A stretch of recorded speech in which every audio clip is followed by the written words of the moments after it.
Yeah, as a grown-ass man, I know that. But as a little boy inside, I'm going to cry now.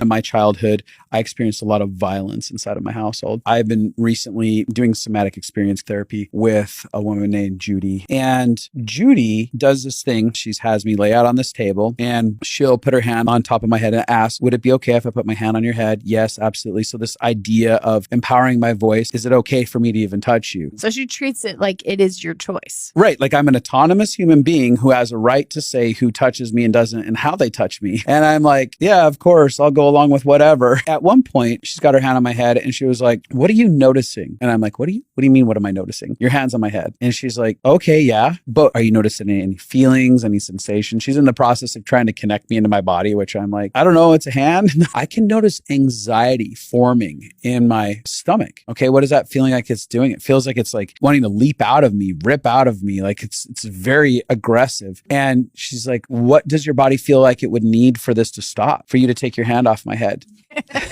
You're like, I'm in this internal crazy torment, but I'm just going to keep it like that.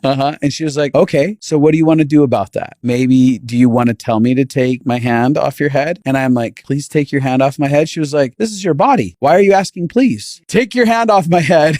She's like, that's so good. And she starts to celebrate my ability to have a voice. Now, this is an area that I felt very stunted in because there wasn't this ability to have this autonomy in my life. And here I'm in this therapeutic situation where someone is not only empowering me to know what's going on inside of me and empowering me to have a voice, but also empowering me to build my own personal autonomy and celebrate me inside of it. Because as she pulls her hand off, she's like, I'm so proud of you for saying that. This is your space in this room and this is your body. And I'm like, yeah, as a grown-ass man, I know that. But as a little boy inside, I'm going to cry now.